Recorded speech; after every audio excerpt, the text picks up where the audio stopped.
안녕하세요. 생생법률쇼 진행을 맡은 양지민입니다. 법과 친해지는 제법 좋은 방법 생생법률쇼에서는요. 오늘도 크고 작은 법률 문제로 어려움을 겪고 있는 우리 시청자 여러분들을 위한 법률 상담은 물론이고요. 또 세상을 들썩이게 하는 이슈들을 법적으로 풀어보는 시사법률 토크까지 준비가 되어 있습니다. 법률과 관련해 궁금한 내용이 있으신 분들은 상담 전화 02557-8295번으로 연락을 주시거나 법률방송 홈페이지에 접속하신 후 법률 상담에 문의 남겨주시면 됩니다. 그리고 아래 나가는 전화번호로도 전화 걸어주시면 되고요. 각 분야의 전문 변호사가 무료로 성심성의껏 상담을 해드리고 있습니다. 많은 참여 부탁드리겠습니다.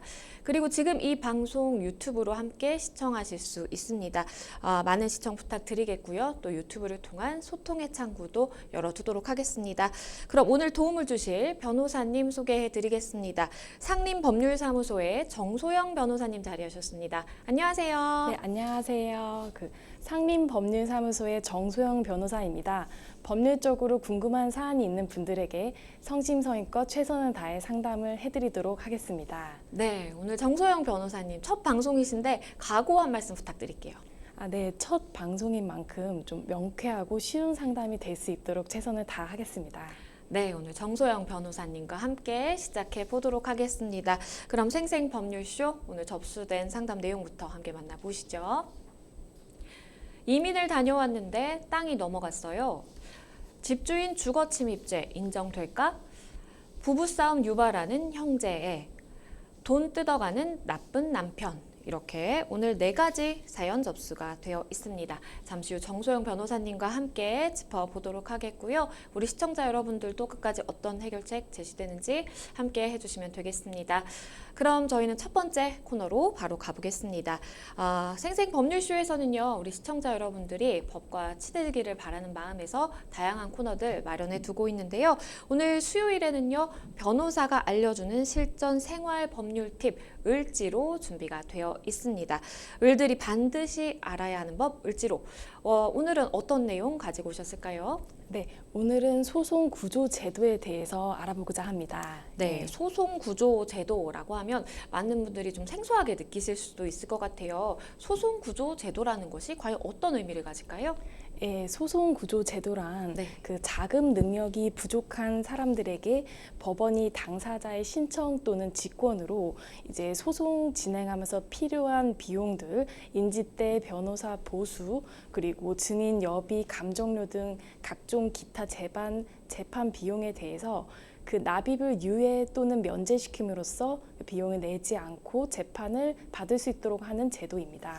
네, 그러니까 간단하게 말하면 일단은 자금 능력이, 그러니까 내가 내 돈을 지불하고 소송을 진행하기 조금 어려우신 그런 분들을 위해서 그러한 비용을 내지 않아도 되게끔 해주는 제도다라고 이해를 해보실 수 있을 것 같은데요. 그러면 이렇게 소송 구조를 받을 수 있는 그 대상은 누군지, 그리고 또 신청을 어떻게 하는지 궁금한데요. 설명을 해주시죠. 네, 우선 소송 구조의 대상은 민사, 형사, 행정, 가사 소송 등 본안 소송은 물론이고 네. 이제 가처분, 가압류 신청 사건도 그 대상이 됩니다. 또 이 소송 구조 신청을 어떻게 하는지 그 방법에 관해서는 우선 이제 소송을 제기하려는 사람 혹은 소송 계속 중에 당사자가 신청을 할 수 있는데요. 자연인은 물론이고 법인, 외국인 모두 신청이 가능합니다. 네. 신청서에는 1,000원의 인지와 송당료 이해분을 첨부해서 소 제기 전에는 소를 제기하고자 하는 법원이 관할이 되고 소를 계속해서 제기하는 도중에는 소송 기록을 보관하고 있는 법원이 관할이 되어서 해당 법원에 신청을 하셔야 합니다. 네, 그러니까 우리가 일반적으로 생각하는 민사소송뿐만 아니라 뭐 행정소송, 가사소송, 본안사건 물론이고요. 굉장히 광범위한 소송들이 그 대상이 되고 그리고 어떻게 신청을 하면 되는지 설명을 해주셨어요. 그러면 사실 소송구조라는 거 왠지 내가 비용을 지불해야 되는데 이걸 안 해도 된다라고 하니까 나도 좀 해보고 싶다라는 생각을 많은 분들이 하실 것 같은데 아마 모두가 해당 사항은 되지는 않는 것 같습니다. 신청할 수 있는 조건 어떻게 될까요? 네, 소송 구조를 하기 위해서는 네. 이제 요건이 크게 두 가지가 필요한데요. 우선 이제 신청인의 무자력이 필요하고 그 다음에 승소 가능성이라는 요건이 필요합니다. 네. 이 무자력이라 함은 신청인이 경제적으로 빈곤해서 이제 가족에게 필요한 생활을 해야지 않고서는 소송 비용을 충당할 수 없는 경우를 해당하는데요. 이때는 그 소명 자료로서 소송 구조 재산관계 진술서를 작성하여 제출을 해주셔야 합니다. 네. 또한 이제 두 번째 요건 승소 가능성이라 함은 이제 신청인이 그 소송에서 패소할 것이 분명하지 아니할 경우를 의미하는 것인데요. 이에 관해서는 법원이 재판 절차에서 나온 그 자료를 기초로 이에 대해서 판단을 하곤 합니다. 변호사님께서 지금 설명을 해주실 때 소송 구조 재산 관계 진술서를 작성해서 제출해야 된다라는 말씀을 해주셨어요. 그러면 이 재산 관계 진술서 어떻게 작성을 하게 되는 걸까요? 네, 그 재산관계 진술서를 작성하는 방법은 네. 이제 가족관계, 부동산, 예금, 자동차, 연금 그리고 기타 재산에 대해서 상세하게 기술을 해주는 방식으로 이제 작성을 하셔야 합니다. 네. 우선 이제 가족관계 같은 경우는 이제 배우자, 부모, 동거, 친족 이런 사안들을 자세히 작성을 해주셔야 하고 부동산 같은 경우 등기 여부와 관계없이 그 권리의 종류, 부동산 소재지, 지목 그다음에 거래 가액 이런 것들을 자세히 이제 기술을 해주셔야 합니다. 그리고 예금 같은 경우는 50만 원 이상의 예금의 예금주, 그다음에 예탁 기관, 계좌 번호 등을 이제 작성을 해주셔야 하고요. 네. 그다음에 자동차 같은 경우는 차종, 제작 연도, 그리고 배기량, 차량 등록번호 등을 자세히 좀 작성을 해주셔야 합니다. 네. 그리고 연금 같은 경우 액수에 관계없이 그 연금 종류 그리고 정기적으로 받는 액수, 기간 등도 다 이렇게 작성을 해주셔야 하고요. 기타로 이제 재산관계 관련해서 소유하고 있는 건설 기계나 선박이 있으시다면 이것도 기재를 해주셔야 하고 네. 또 이제 50만 원 이상의 유가증권이나 회원권 그리고 각종 귀금속 등이 있다면 이것 또한 이제 기재를 좀 해주셔야 하겠습니다. 네, 변호사님께서 재산관계 진술서 어떻게 작성할 수 있는지 그 방법에 대해서 상세하게 설명을 해주셨는데요. 그 외에 혹시 추가적으로 소명을 해야 되는 또 자료가 있을까요?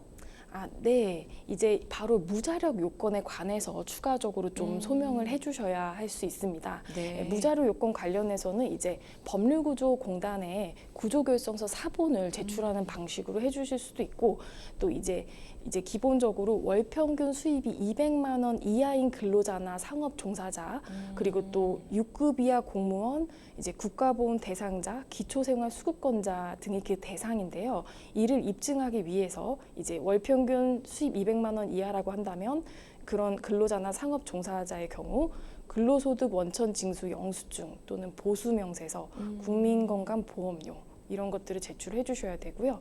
네. 그리고 이제 6급 이하 공무원도 공무원임을 입증할 수 있는 재직증명서, 공무원증 사본 이런 거 제출해 주셔야 되고 또 국가보훈 대상자의 경우에는 이제 국가유공자임을 입증하는 서류를 제출해야 되고 또 네. 기초생활수급권자는 수급권자 증명서 제출해 주셔야 하겠습니다. 그리고 이제 장애인 같은 경우도 장애인을 입증할 수 있는 기타 서류 제출해 주셔야 되고요.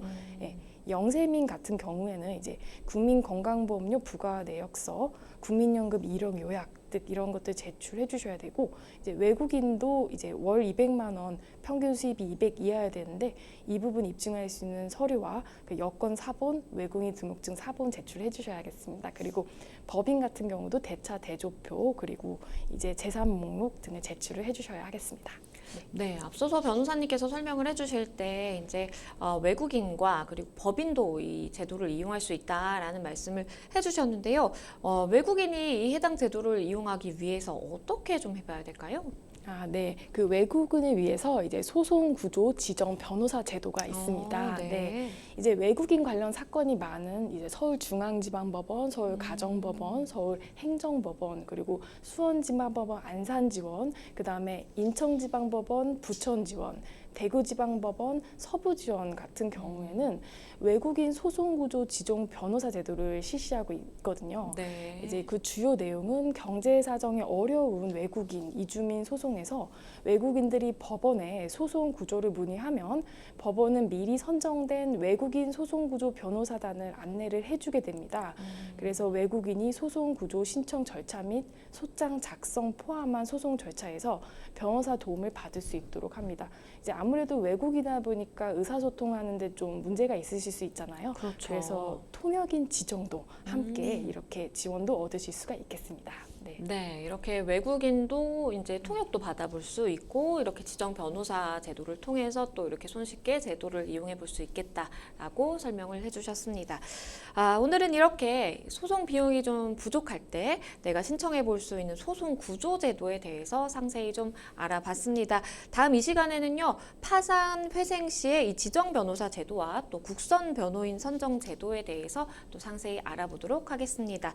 네, 지금까지 을들이 알아야 하는 법 을지로 여기까지 만나보겠습니다. 여러분은 지금 생생법률쇼와 함께하고 계십니다. 쉽사리 해결되지 않는 법률 문제를 끌어안고 있다면 지금 생생법률쇼와 함께하시죠. 법률 고민이 해결되는 가장 쉬운 방법을 소개해 드릴게요. 첫째, 02557-8295번으로 전화를 한다. 둘째, 법률방송 홈페이지에 접속해서 법률상담 게시판에 문의를 남긴다. 셋째, 지금 화면에 나오고 있는 이메일 주소로 사연과 연락처를 보낸다. 생생법률쇼가 자랑하는 각 분야의 전문 변호사가 여러분의 더부룩한 속을 뻥 뚫어드립니다. 속 시원한 스파클링 법률 상담 프로그램 생생법률쇼. 지금 바로 전화 주세요. 네, 저희는 바로 첫 번째 상담으로 가보겠습니다. 첫 번째 상담 전화 연결이 되어 있는데요. 안녕하세요. 여보세요? 네, 잘 들리시나요? 예, 잘 들립니다. 네, 어떤 점이 궁금해서 연락 주셨을까요? 예, 다름이 아니고요. 네. 제가 이민 간 지 한 1년이 됐어요.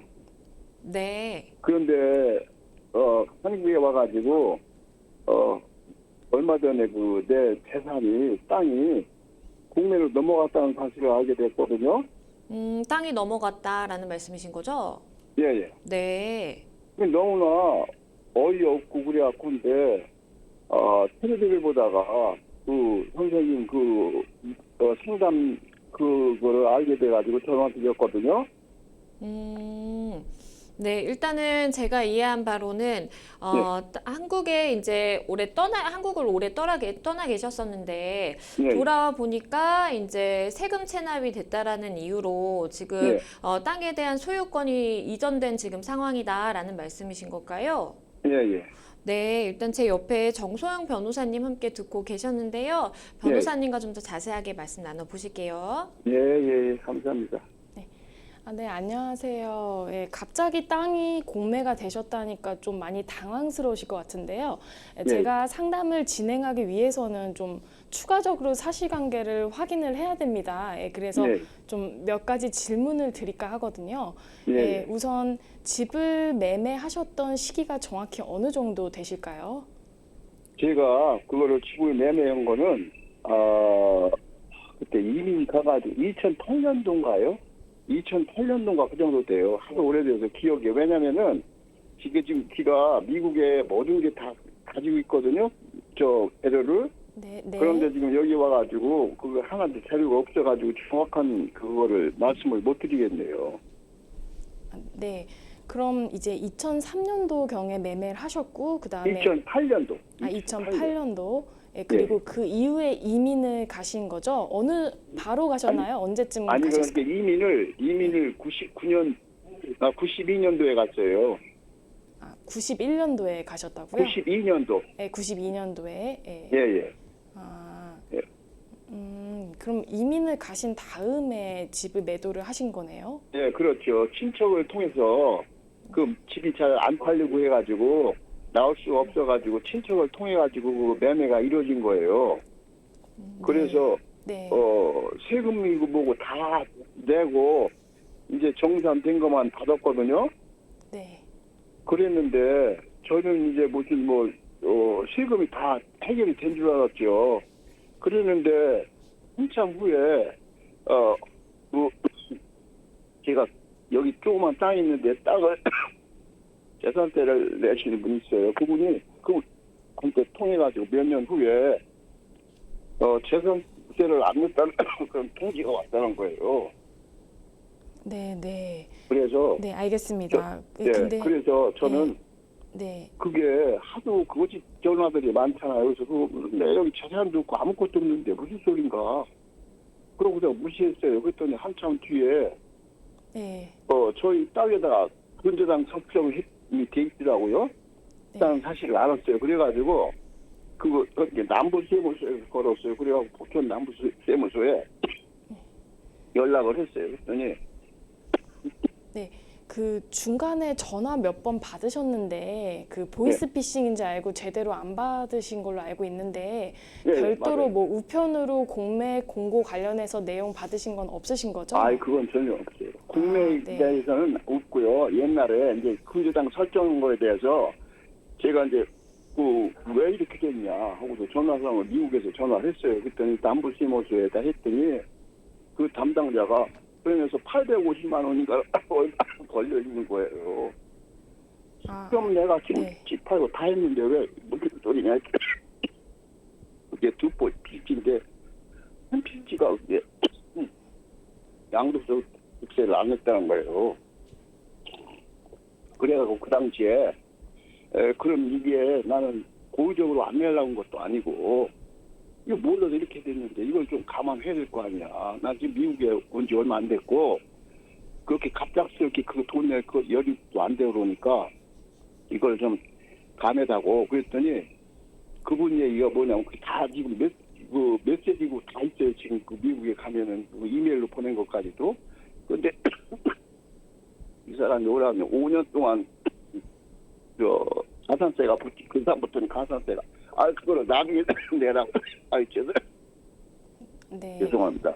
나중에 내라고 하더라고요. 그래서 그러면 나중에 내면 가산세가 계속 눈덩이 불듯이 그냥 불어날 텐데 그걸 나보고 어떡하란 말이야 했더니 5년 동안 하고서 이유는 안 네. 안 듣는다고 얘기하더라고요. 그래서 그러면은 이 재산에 무슨 변동이 있을 때는 반드시 나한테 전화를 좀 줬으면 좋겠다면서 미국 주소하고 제 전화번호 거기다 이메일로 보냈어요. 네. 그러니까 알겠다고. 그러고서 이제 지났죠. 그러면서 그분 얘기가 금방 낼 필요 없대요. 아무 때나 내면 된대요. 그럼 저는 그렇게 알았죠. 그런데 지난해 재산세가 커지기 때문에 나와야 돼. 그게 안 나와요. 그래서 세금 내는 분이 친척이 그거 나오니까 본인이 아니어서 알려줄 수 없다고 그래가지고 제가 요번에 나온 기회가 있어가지고 물어봤더니 그렇게 내가 본인이라면서 알고 싶다 했더니 그게 공매가 됐다는 거예요. 그러니 이게 참 천인공노할 노릇이죠.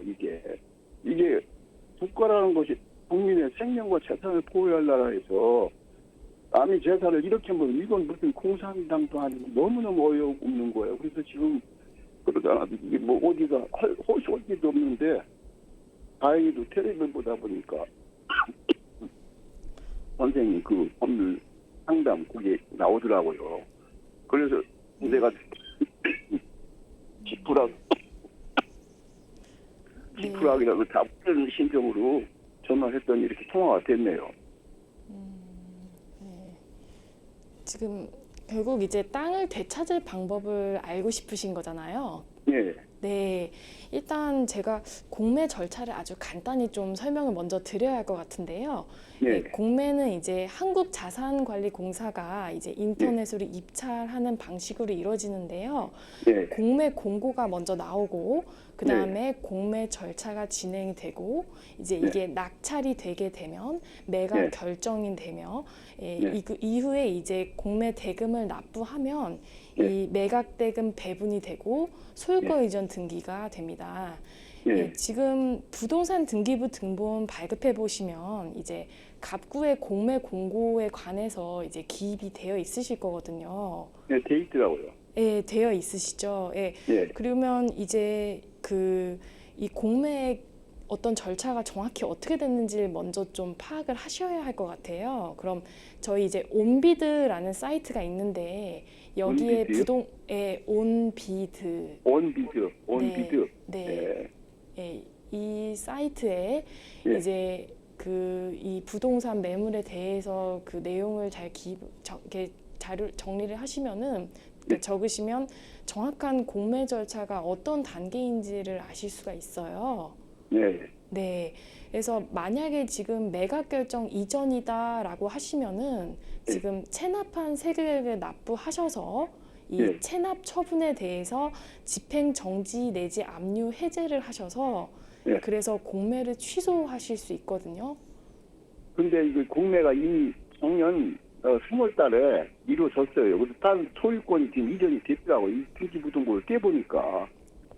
예, 그렇다고 한다면 지금 제가 봤을 때 공매 절차가 다 완료가 된 사안이신 것 같아요. 예. 예, 그럼 사실상 이제 공매는 행정처분이기 때문에 예. 이 공매에 대해서 행정소송으로 다투실 수는 있거든요. 그러니까 땅을 네.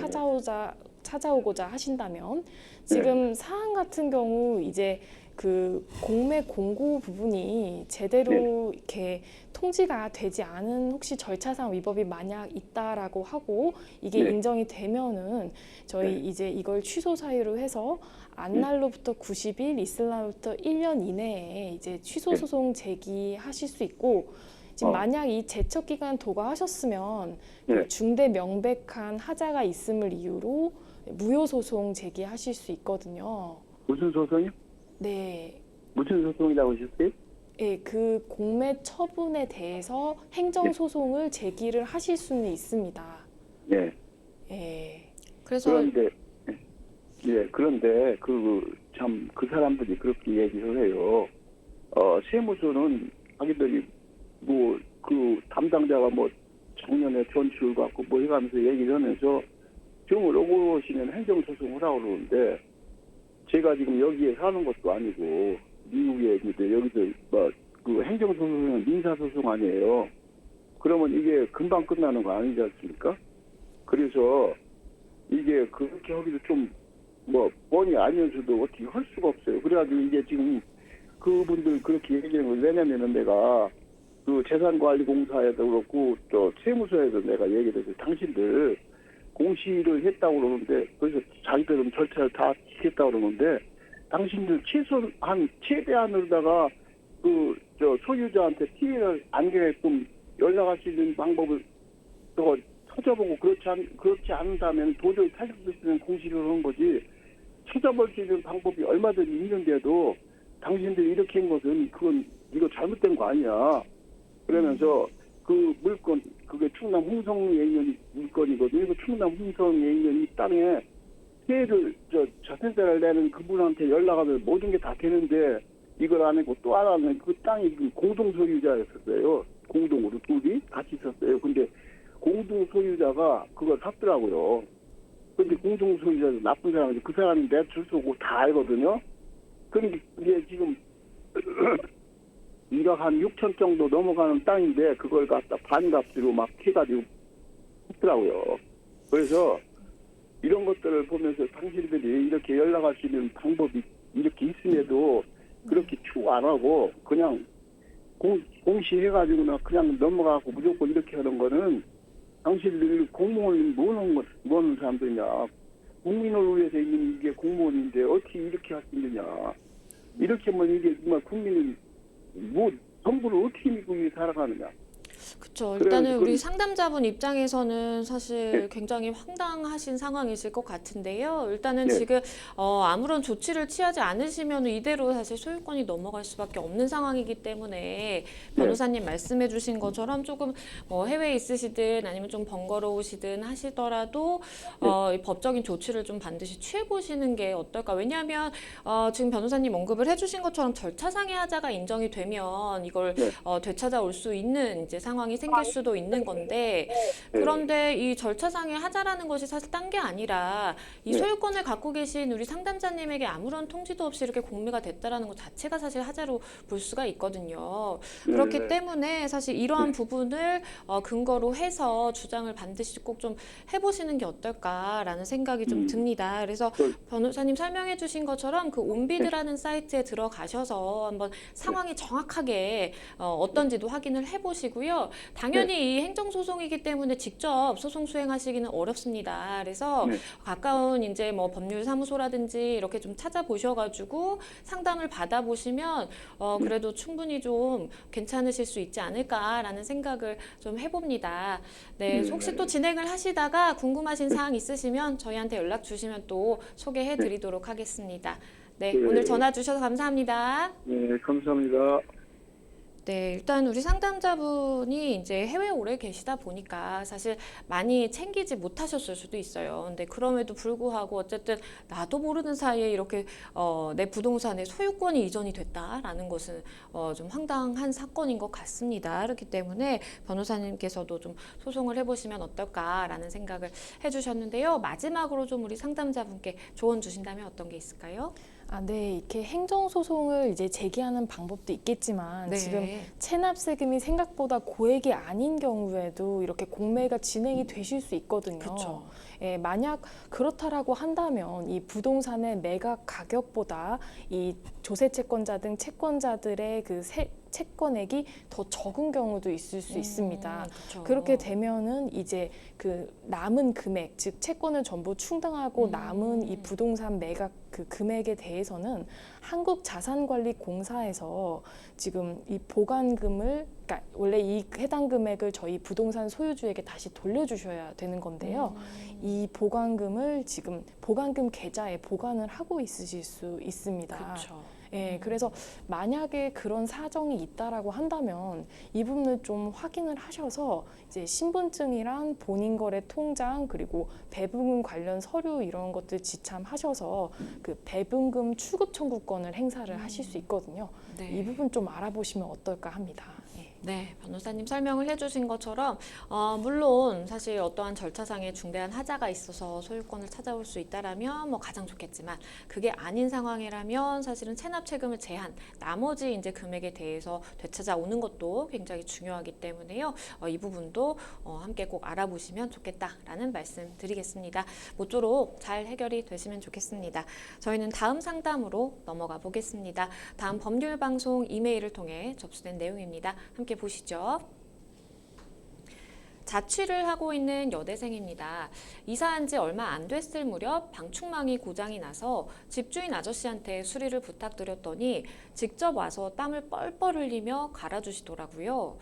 그래서 감사하다고 딸기를 좀 갖다 드렸더니 그 다음부터 자꾸 쓸데없이 문자를 합니다. 한 번은 제가 외출했다가 들어오니까 식탁 위에 삼각김밥을 두고 가셨더라고요. 저한테 관심이 있는 것 같아서 소름이 끼쳤는데요. 저 없을 때 이 집에 안 들어오셨으면 좋겠다라고 했더니 저 있을 때 초인종을 자꾸 누르시는데 너무 부담스럽습니다. 며칠 전에는 샤워하고 있는데 초인종을 눌러대서 소름 끼친 적도 있고요. 이제 곧 계약도 끝나가서 주거침입죄로 신고해버리고 싶은데 이런 경우 주거침입죄가 성립이 되나요? 제가 고소를 해야 다음에 저 같은 피해자가 발생하지 않을 것 같습니다. 주거침입죄로 고소가 가능하다면 어떻게 하면 될까요?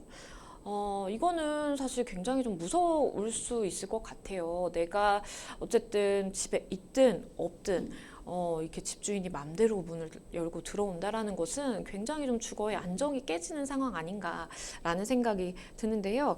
이렇게 세입자의 동의 없이 집주인이 집에 막 자유롭게 드나들다 보니까 분쟁이 생기는 사건들 종종 있을까요?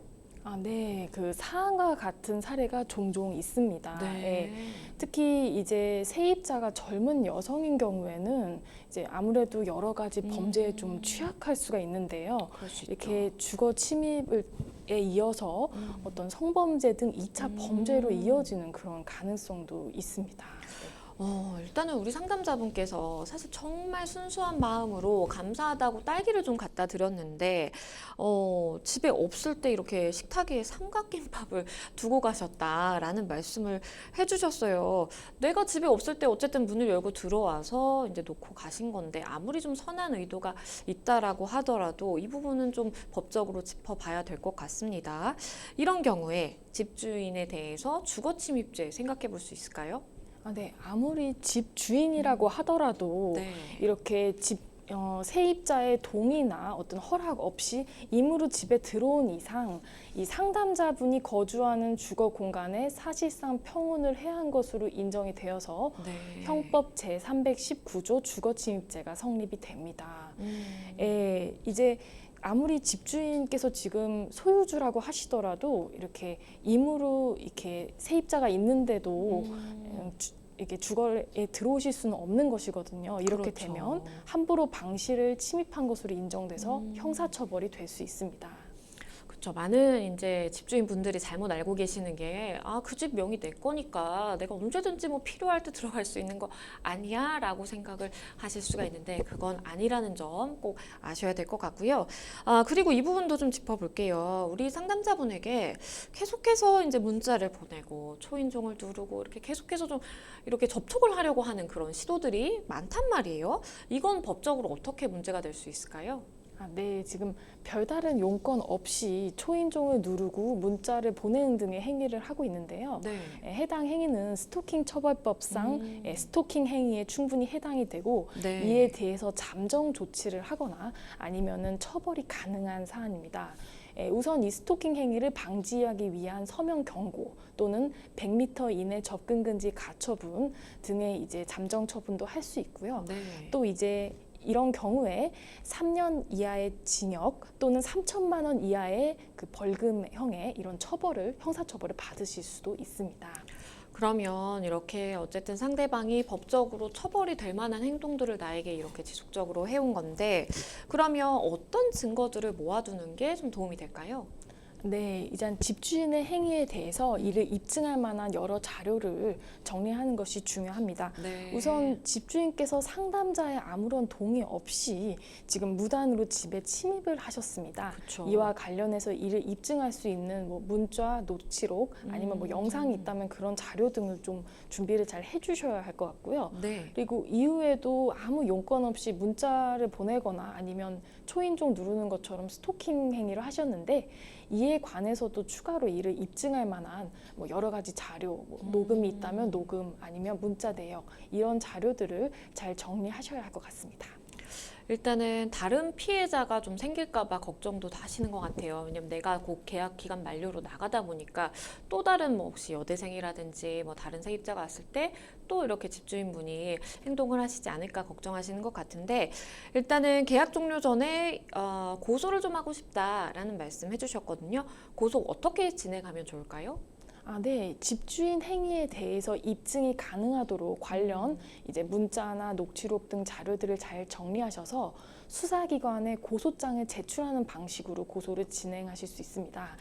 이제 경찰에 고소장을 제출하시게 되면은 지금 상담자님께서도 고소인 조사를 받게 되시고요. 네. 그리고 집주인 또한 피의자 신문을 받게 되십니다.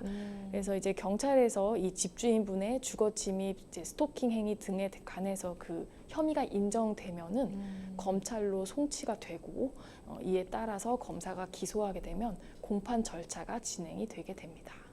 그러면 앞서서 우리가 이제 짚어봤을 때 주거 침입죄 언급을 해주셨는데 처벌 수위가 좀 어떻게 될까요? 네, 그 형법 319조 1항 주거 침입이 성립하면 네. 이제 3년 이하의 징역 또는 500만 원 이하의 벌금형에 처합니다.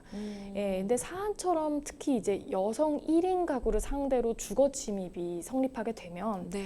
비록 초범이라고 할지라도 단순 벌금형이 아닌 실형이 나올 가능성이 충분히 있는 사안입니다. 네. 그럼 이 부분은 좀 어떨까요? 내가 계속해서 좀 이런 행위 하지 말라라고 경고를 했음에도 불구하고 만약에 계속해서 연락을 하고 찾아오고 행동이 고쳐지지가 않는다면, 그러면 나는 더 이상 못 살겠다라고 해서 계약을 해지하겠다라고도 주장을 해볼 수 있을까요? 네. 임대인은 이제 임대차 계약상 임차인으로 하여금 임대 목적물을 사용 수익하게 할 의무가 있는데요. 지금 사안처럼 지금 임대인께서 무단으로 집에 들어오시고 문자하시고 초인종 누르시고 하셔서 사실상 임차인으로 하여금 정상적인 어떤 생활을 하기 어렵게 만들고 있습니다. 그렇다라고 한다면 임차인 입장에서는 충분히 이를 이유로 임대차 계약 해지를 주장하실 수 있을 것으로 생각됩니다. 네, 일단은 변호사님 지금까지 설명을 해주신 것처럼 분명히 형사적으로도 처벌이 되는 행위를 이 집주인분이 계속해서 하셨고, 그리고 만약에 이걸 계약으로 이제 문제를 가지고 온다면 계약 해지 사유도 또 충분히 인정받을 만한 그런 지금 행위를 한 상황이니까요. 어떻게 좀 이걸 풀어갈지는 우리 상담자분께서 조금 더 고민을 해보시면 좋겠습니다. 모쪼록 잘 해결이 되시길 바랄게요. 네, 여러분은 지금 생생법률쇼와 함께하고 계십니다. 쉽사리 해결되지 않는 법률 문제를 끌어안고 있다면 지금 생생법률쇼와 함께하시죠. 법률 고민이 해결되는 가장 쉬운 방법을 소개해 드릴게요. 첫째, 02557-8295번으로 전화를 한다. 둘째, 법률방송 홈페이지에 접속해서 법률상담 게시판에 문의를 남긴다. 셋째, 지금 화면에 나오고 있는 이메일 주소로 사연과 연락처를 보낸다. 생생법률쇼가 자랑하는 각 분야의 전문 변호사가 여러분의 더부룩한 속을 뻥 뚫어드립니다. 속 시원한 스파클링 법률 상담 프로그램 생생법률쇼, 지금 바로 전화주세요. 네, 계속해서 저희는 다음 상담으로 넘어가 보겠습니다. 다음 법률방송 이메일을 통해 접수된 내용입니다. 함께 보시죠. 3년 연애 끝에 결혼한 9개월 차 신혼부부입니다. 아주버님은 남편보다 15살이 많은데요. 일찍 돌아가신 부모님을 대신해서 남편을 아들처럼 키웠다고 합니다. 남편 역시 형을 아버지처럼 믿고 따르며 자라서 형제의 사이가 아주 각별합니다. 특히 가장 역할을 하느라 결혼 정년기를 놓친 아주버님을 안쓰럽게 생각하고 있죠. 연애 시절에는 그저 우애가 깊은 형제가 좋아 보일 뿐 별다른 걱정이 없었습니다. 그런데 문제는 신혼여행 때부터 시작됐습니다. 3박 4일 동안 제주도로 신혼여행을 갔는데요. 이틀째 되던 날 갑자기 아주버님이 제주도 출장 중이라면서 볼 수 있냐고 연락을 하시더라고요. 저는 내키지 않았지만 얼굴 한번 보는 게 뭐 어떻겠냐 싶어서 허락을 했죠. 그런데 그날 두 사람은 밤새도록 술을 마셨고요. 남편이 만취한 아주버님을 저희 숙소에 재우겠다고 해서 결국 신혼 첫날 밤을 저와 남편 그리고 아주버님까지 셋이서 보내게 됐습니다. 신혼여행 이후에도 아주버님은 저희 부부 사이에 자주 끼어들었습니다. 남편이 저와 상의 없이 아주버님에게 신혼집 아파트 비밀번호를 알려준 뒤로는 주말은 물론이고 평일에도 불쑥불쑥 찾아오셨고요. 밤늦게까지 함께 술을 마시고 게임을 했습니다. 결국 저는 참다 못해 남편에게 비밀번호를 바꾸자고 말했습니다. 하지만 남편은 시아버지였다면 그렇게 말할 거냐며 버럭 화를 내더니 짐을 싸들고 가출했습니다.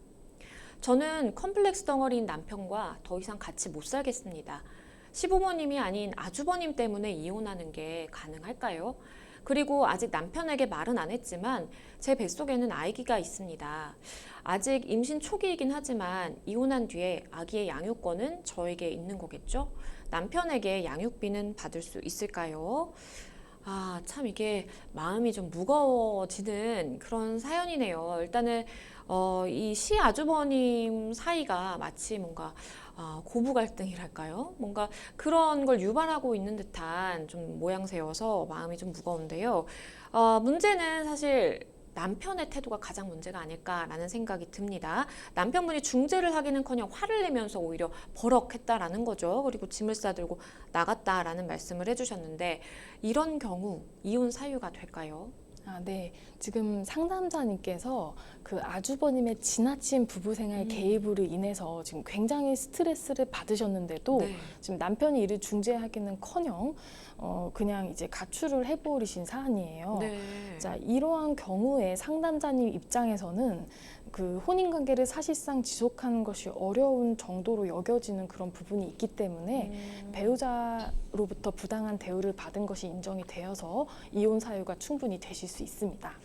그러면 사실 이제 제가 보기에는 남편분의 태도도 일단은 이제 문제고, 그리고 이 원인의 이제 단초가 된 좀 시아주버님도 문제다라는 생각이 들기는 드는데, 그럼 이 혼인 파탄의 책임을 시아주버님에게 물을 수 있는 건가요? 아, 네.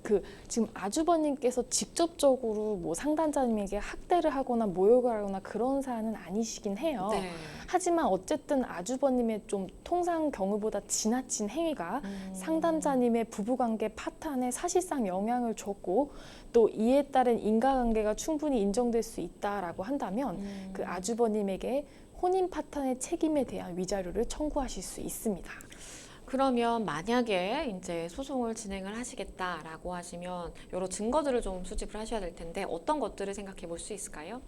아, 네. 일단 아주버님께서 지금 그 부부 생활에 지나치게 개입한 부분 관련해서 이와 관련한 여러 가지 주장, 증거, 자료를 좀 정리를 하셔야 할 것 같습니다. 네. 그리고 남편 또한 지금 이런 상황에서 중재하지 않고 아주버님의 행위를 방관한 채 지금 가출을 해버리셨는데요. 이건 이제 부부 사이의 동거 의무를 위반하신 거기 때문에 이와 관련된 증거도 잘 준비를 하시는 것이 필요한 상황입니다. 그리고 이제 제가 마음이 무거워졌던 한 포인트는 지금 임신 중이다라는 말씀을 해주셨어요. 일단 남편에게도 얘기를 아직 안 한 상태다라고 해주셨는데, 그러면 이혼을 한 뒤에 이 아이를 이제 출산하게 된다면, 그러면 아이의 양육권 어떻게 될까요? 아, 네. 임신 중 태아는 아직 출생하지 않은 상태이기 때문에 네. 친권자 및 양육자 지정이 불가능한 상황입니다. 이제 상담자님께서 출산을 하시게 되면 그 이후에 양육자 지정을 신청하는 것이 가능하신데요. 법원에서 이 양육자를 지정할 때 중요하게 보는 요소는 바로 자녀의 성장과 복지에 누가 도움이 되고 적합한지입니다. 지금 사안 같은 경우 남편은 가출을 하셨어요. 네. 예. 그래서 사실상 상담자님께서 출산을 하신 이후에 양육까지 하시는 것이 좀 더 자녀에게 좋을 것으로 보이는 사안이기 때문에 상담자님께서 무리 없이 양육자로 지정되실 것으로 보입니다. 만약에 아내분이 이제 양육권자로 지정이 돼서 아이를 키우게 된다면, 그러면 이제 또 하나의 궁금증은 양육비를 받을 수 있을지, 그리고 받게 된다면 얼마나 받게 될지, 이게 궁금하다고 하셨는데요. 어떨까요? 아, 네. 태아가 출생한 이후 시점 장래 양육비 청구가 가능하십니다. 이제 이 양육비는 부모 합산 소득에 따른 소득 구간별로 양육비 산정 기준이 다 다른데요. 네. 지금 갓 태어난 아기 같은 경우에는 그 소득 구간에 따라 다르겠지만 최저 약 60만 원 가량에서 약 200만 원 넘게 정도까지 지금 양육비가 가능한 상황입니다. 이렇게 매달 양육비를 청구해서 받을 수도 있지만 자녀가 성년이 될 때까지 양육비를 일시에 청구하실 수도 있겠습니다. 네. 마지막으로 우리 상담자분께 좀 조언 주시다면 어떤 게 있을까요? 아, 네. 제가 이제 실무에서 이제 이혼 소송을 많이 하다 보면은 이혼 소송에서 가장 문제가 되는 부분은 아무래도 감정 소모입니다. 그렇죠. 예, 감정적으로 굉장히 이제 배우자분과 악화가 된 상태에서 소송을 진행하셔야 되다 보니까 스트레스도 많이 받으시고 신경 쓰실 것도 굉장히 많으세요. 그리고 또 협의할 부분이 굉장히 많은 게 이제 자녀의 양육권이나 이런 부분도 다 좀 협의를 하셔야 되고, 또 재산 분할 같은 것도 신경 쓸 것이 많아서 좀 스트레스를 많이 받으실 수 있습니다. 예, 근데 지금 상담자님께서 임산부세요. 예, 그래서 스트레스 너무 받지 마시고 주장 증거 잘 정리하셔서 소송 잘 진행하시면 좋겠습니다. 네, 변호사님께서 말씀해주신 사항 잘 좀 참고를 하셔서 대응하시면 좋겠습니다. 저희는 또 다음 상담으로 넘어가 보겠습니다. 다음 법률 방송 이메일을 통해 접수된 내용입니다. 함께 보시죠. 결혼 전 남편은 고가의 명품으로 늘 재력을 과시했습니다. 그러면서 제게 1,000만 원을 빌려주면 이자를 두둑하게 쳐주겠다면서 돈을 빌려가기도 했는데요. 2년 전 결혼이 임박해서는 남편은 자신에게 아파트가 있는데 전세 세입자가 나갈 때까지만 시부모님 집에 살자고 제안을 했고, 저희는 시부모님과 함께 살게 됐습니다. 저는 결혼한 지 3달 만에 임신을 했고, 남편은 그때부터 사업 자금이 필요하다라는 이유로 제 명의로 은행 대출을 받아달라고 했습니다. 남편의 압박에 못 이겨 저는 은행에서 5천만 원을 대출받아 사업 자금으로 주기도 했습니다. 심지어 남편은 대부업체에서 돈을 빌리려 하는데 연대보증인이 필요하다고 저를 악착같이 설득해서 제가 연대보증을 서기도 했습니다. 그나마 저는 안정적인 직장을 다니고 있어서 제 월급으로 대출 원리금과 생활비를 부담했는데요. 또 남편에게 제 신용카드를 줬고 남편이 쓴 카드 이용 대금도 제가 납부를 했습니다. 저는 아들을 낳았고 이후 돈에 대한 남편의 압박은 점점 심해졌습니다. 제 명의로 사업자 등록증을 만들어서 달라고 해서 싫다고 했더니 심하게 구타를 해 온몸에 멍이 들기도 했는데요. 그 일 이후 저는 아이를 데리고 집을 나왔고 이혼을 생각 중입니다. 하지만 재산이라고는 빚밖에 없고 더구나 제 명의로 된 남편의 빚까지 떠안게 될까 두려운데요. 어떻게 해야 할까요? 일단 정말 마음이 답답합니다. 지금 남편분께서 사업 자금으로 필요하다라고 해서 계속해서 이렇게 좀 돈을 받아간 그런 상황인데 일단은 처음부터 좀 시작이 잘못된 거 아닌가라는 아쉬운 마음이 많이 드네요. 네, 그 사안처럼 그 혼인 전에 파악했던 그 재산 관계가 실제로는 혼인 후에는 상당히 현저히 달라서 이로 인해서 갈등이 있고 또 이혼까지 이어지는 경우들이 굉장히 많이 있습니다. 네. 이런 사안 같은 경우에는 아무래도 이제 재산 분할에서도 다툼이 크게 있게 되기 때문에 그렇죠. 상당히 힘든 부분이 많이 있는 것 같습니다. 일단은 이혼 결심은 하셨고 지금 상황은 빚만 있는 상황에 이제 아들 하나가 있는 그런 상황입니다. 일단 우린 법원이 채무에 대해서 부부가 형성한 채무에 대해서 바라보는 시각을 좀 보면 어쨌든 채무도 나눠야 된다. 적극재산이든 소극재산이든 다 나눠야 된다라는 것이 법원의 입장일까요? 네, 맞습니다. 예, 그 재산 분할 대상으로서 소극 재산, 즉 이 일반적인 채무는 우선 첫 번째는 일상 가사와 관련하여 발생한 채무, 그리고 두 번째는 부부의 공동재산 형성을 위하여 부담하게 된 채무로 이러한 채무에 해당하는 경우에는 재산 분할 대상으로서의 소극 재산으로 인정되고 그래서 청산의 대상이 되게 됩니다. 그러면 지금 일단은 법원의 입장을 좀 기준으로 봤을 때 채무 분담을 하는 게 참 쉽지는 않을 것 같은데 어떻게 진행이 될까요? 네, 대법원 판례에 의하면 그 소극 재산 총액이 적극 재산 총액을 초과하는 경우, 즉 이제 빚밖에 남지 않은 상황인 거죠. 네. 그래서 이제 재산 분할의 결과가 사실상 채무의 분담을 정하는 것으로 되는 경우라 할지라도 채무의 성질 그리고 채권자와의 관계, 물적 담보의 존재 등 이런 여러 사정을 참작해서 이를 분담하는 것이 적합하다고 여겨지면 재산 분할 청구를 받아들일 수 있다 해서 기본적으로 채무를 분담하는 형식의 재산 분할이라 할지라도 재산 분할을 인정합니다. 다만 이제 이와 관련해서 이 재산 분할의 성격이라는 것이 혼인 중에 이룩한 재산 관계의 청산뿐 아니라 이 당사자들의 이제 이혼 이후에 부양적 요소도 함께 고려할 대상의 요소로 보기 때문에 네. 만약에 이 재산 분할에 대해서 채무를 분담하게 되는 게 채무 초과 상태가 되거나 채무 초과 상태를 더 악화하는 것 같이 또 이렇게 너무 이게 부당하게 된다라고 한다면 그러한 경우까지 마치 적극 재산을 기여도에 따라 나누는 것처럼 일률적으로 당연히 분할 기속하지는 않고 이 분담 여부도 다시 결정을 하고 또 분담 금액에 대해서도 다시 결정하는 것으로 그런 취지로 판시하고 있습니다. 그러면 우리 상담자분의 경우에 지금 걱정을 하고 계신 대로 채무를 부담하게 될까 이제 뭐 두렵다라는 말씀을 해주셨는데 그렇게 될 수밖에 없을까요? 어떨까요? 네. 지금 사안 같은 경우에는 지금 채무 부담 경위를 자세히 살펴보면 사실상 남편분의 사업 작업으로 인한 것으로 보입니다. 네. 사실 뭐 부부 공동 생활을 위해서 필요한 채무였거나 뭐 일상 가사를 위해서 이제 부담하게 된 채무는 아닌 것으로 보이는데요. 또 이제 그 상담자님께서 혼인 생활 중에 생활비도 전부 부담하셨고 또 이후에 뭐 폭행이나 부당한 대우도 받으셨고 이런 그렇죠. 여러 가지 그 사정을 종합적으로 고려했을 때 지금 상담자님께서는 해당 채무는 뭐 일상 가사 또는 부부 공동재산 형성을 위해서 부담하게 된 것이 아니기 때문에 이 해당 채무를 부담하지 않는 방향으로 주장하는 것이 필요하겠습니다. 네, 그래도 걱정을 한시름 덜으실 수 있을 것 같은데요. 변호사님께서 마지막으로 우리 상담자분께 조언 주신다면 어떤 게 있을까요?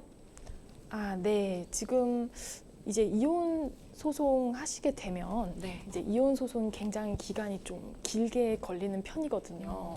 예, 그래서 이제 좀 신경 쓰실 것도 많고 또 굉장히 생각하실 것도 많으실 텐데 지금 사안에서 보면 이제 뭐 연대 보증도 하셨고 뭐 대여한 금액도 있고 하셔서 여러 가지로 좀 이제 다툴 부분이 많으신 것 같습니다. 이제 대여금 같은 경우는 증여가 아니라 대여라는 부분에 대해서 좀 충분히 이제 입증을 하셔서 주장하시면 좋겠고 네. 그리고 폭행 부분 관련해서도 이제 위자료 청구를 잘 주장 정리하셔서 하실 수 있으면 좋겠습니다. 네. 네, 변호사님 말씀 들으니까요. 그래도 법적으로 좀 풀어나갈 길이 보이는 것 같습니다.